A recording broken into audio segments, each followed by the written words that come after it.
What's going on, guys? WorldWideChels back again with another video for you guys. I hope you're all having a lovely day / evening. Now this video here, I'm going to be giving you my predicted lineup for tomorrow's game, Burnley against Chelsea, which takes place 3 PM UK time. I'm going to be talking about tactics, formations, a bit of a controversial one, but I hope you guys enjoy it. As always, if you can, smash that like button. Let's get at least 300 likes on this video. Subscribe if you're new here. Hit the notification. All this is free. The more likes, more subscribers, it helps out the channel in the future. If you guys can, comment down below your thoughts and opinions on each topic I speak on. Now, the formation that I'm looking for is the 4-3-3. I'm talking about Mount, Havertz and Kante. Now, a bit of a controversial one simply because everyone wants to see Jorginho, Kovacic pivot from the game against United, where they didn't want Kante in the team for some reason.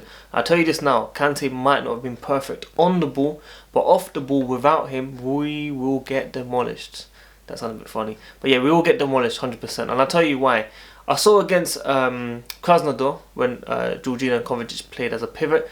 Defensively, there was mistakes in the first half, second half, and I feel like better quality teams would have punished us very, very easily. So yeah, Kante hasn't been perfect on the ball so far, but who has been perfect this season except for the defence of Mendy, Chilwell and Thiago Silva? Let's be honest right now, okay? So offensively, you know, I feel like everyone needs to improve as a team. I don't think there's been a lot of service from all players to other players. And I feel, yes, Kante isn't at the best of form, but I know he will come back to the best. But off the ball, he has done very, very well. I feel like he's saved Chelsea many, many times this season already. Now, I'm not saying Jorginho is a bad player. I'm not saying Kovacic is a bad player. But I feel the system that Frank Lampard wants to play, they do not currently suit his play. Now, this formation that I'm asking for might not work in every single game, but against Burnley, against less quality teams unlike Man City, Liverpool, etc., I feel like we can control this with this formation and team basically. So let me know what you think. I saw in the final 15 minutes against Krasnodar in the Champions League where we played with a lot more fluid. The football was more confident. You know, we were playing proper. That's how we should have been playing from the first minute, in my opinion. And that's the formation that I'm going for today. So 4-3-3, as I said, Kante, Kai Havertz and Mason Mount. Now, why I picked Mason Mount, I'll be getting into all of that in the predicted 11, of course. So, guys, let's get straight into it. So, Mendy goes in goal, of course, 100%. Now, 3 clean sheets in a row, the first time in 566 days. Absolutely amazing. For me, the best signing we've made this window. Without him, we could have had a lot more issues in this Chelsea team. So, it's been a massive boost to see Mendy come into this team. I'll be honest with you, I didn't expect him to have that much of a big impact. I thought, okay, maybe few saves here and there might have saved us a few points, but realistically, seeing these saves, seeing the performances, except for that nearly back pass into the own goal, absolutely perfect. Confident on the ball, grabbing the ball, long arms, saving, last minute ditch saves as well. Perfect. I feel like the position and everything is absolutely on point. Petr and the team have got this spot on so far, and seeing clean sheets for Chelsea Football Club, bit of a surprise, no?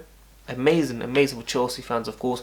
Now all we have to do is start winning games. We need to start scoring goals and pushing on from here. So Mendy goes in goal, of course. Now right back, I'm going for Azpi. I'm going for the captain, of course. I feel like in the Premier League, he's someone that, okay, Reece James, fantastic going forward.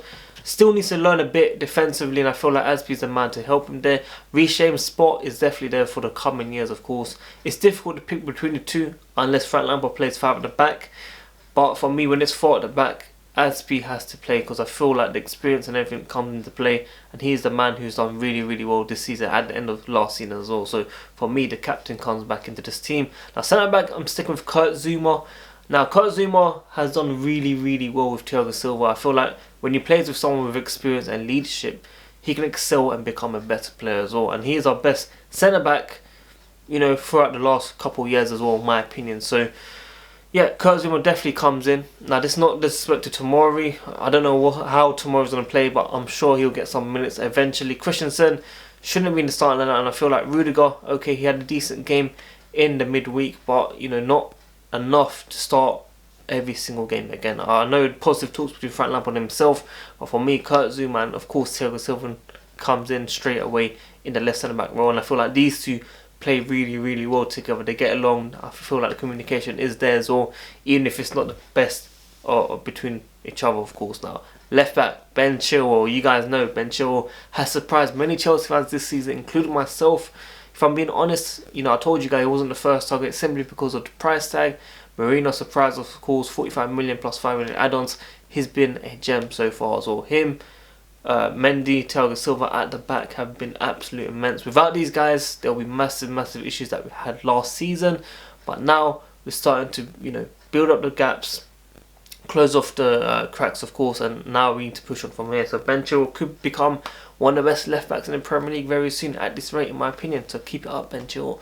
The midfield, as I said, Kai Havertz, Mason Mount, Kante. Now Kante is going to be the lone DM. Now I know it's going to bring a lot of question marks. I know many guys are going to be worried about this, but I feel like against teams like Burnley, Southampton, Leicester, all these teams that are very good, but not on the level of Man City or Liverpool or Tottenham or United, etc., we can afford to play this formation. We can afford to control the game. And I feel like Mason Mount's pressing can free roam and help Kante when needed. And Kai Havertz can be someone that can create those chances. Now, we saw against Krasnodar where he broke free many times from our defence into the final third and our players didn't put away. This is something that we can see from Kai Havertz. People say Kai Havertz is lazy, blah, blah, blah. I don't know why.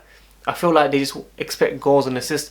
This guy's like the architect. He creates chances, okay? He might not assist on anything, but he might set up the play. Now, we saw for even the handball, the turn that he made, and the Pulisic got the handball, of course, and then penalty, of course. So these are the things that we need to make sure we look at the bigger picture. Now, Kai Havertz, Timo Werner have done really well with goals and assists from the first couple games. And they just need to push on from there. They need a bit more time, but they will get there 100%. But for me, Kai Havertz has to play in midfield with Mason Mount. Like I said, not the exact partnership of Lampard and Ballack, but they can form a great partnership between the two.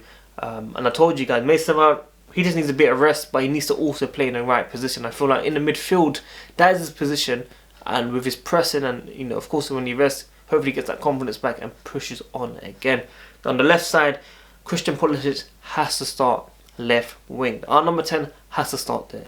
As soon as he came on against Krasnodar, the game changed. The 1-0 win leading so far looked a bit worrying. Krasnodar could have came back. I think different teams would have punished us, and we could have been talking about a different game in the review a few days ago. However, when Christian Pulisic came on, the entire game just changed. Chelsea were attacking left, right, centre, and he looked really good. So for me, he has to come in. As I said, he's not like the Eden Hazard that we know over the years, but he's showing glimpses of what he can do where players, opposition players, are attracted to him. Not just one or two, we're seeing 3 players around him. And I really believe Christian Pulisic, with the goals and assists, he can take it to the next level. And that's what I want to see from my left wing. I want to see him cutting in and shooting. I want to see him assisting on the left side. I want to see him taking long shots. I want to see him doing many things. And I really believe he can do that. So left wing from there. Right wing, I'll go on with Hakim Ziyech now. I know many people might say fitness. He might not start. He played against Krasnodar in the Champions League. He played every minute or most minutes. But I feel like we really need to start playing these players. Now, he can come off a lot earlier. He can come off around the 60th, 70th minute maybe if he needs to be rested. But I feel like we need someone to come on the right. I don't know if you saw Eunice's Twitch. This just came randomly. Before I started this video, I watched his Twitch.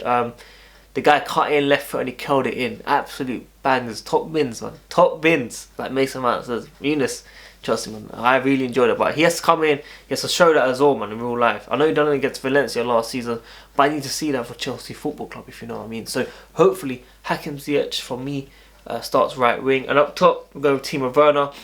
He scored a penalty. Many people saying, should he be the penalty taker? I think it's too early to change it right now. I don't think Jorginho has been that bad. I know his conversion rate is 60%, but he's only missed 2 or 3 in his career. So has Timo Werner. So I know people to want the players just to smack it in, but Jorginho, for me, was scoring basically every single one until Alisson, kind of understood how it went, and the last one was off the post and the goalkeeper went the wrong way. So just a bit unfortunate. So I feel like, okay, we'll assess it. Timo Werner is definitely the second penalty taker as confirmed by Frank Lampard, but Jorginho should still be the first one. So that's everything from me in terms of the predicted lineup, the formation, how we should be playing. Let me know what you guys think about it. A bit of a different one, I know. The reason why I'm doing it like this is simply because the press conference was on Thursday and Friday was like meant to be the press conference, predicted lineup, summarising everything, but we've swapped it around, I think, back to normal next week. But I hope you guys enjoyed this video. If you did, smash that like button, subscribe if you're new here, hit the notification, tune in daily, and as always, if you can, tune into a review straight after the game tomorrow within an hour. I don't know what's happening to this channel, but hopefully we get back up to where we were. Well, watch else, guys. I'm out, man. Peace. 10-minute gang, as always. And let me know predictions for the game below as well, man. Let me know predictions. I'm going for a 2-1 win to Chelsea. I'm hoping 2-0, but probably 2-1. Well, we'll see you guys soon, man. Peace.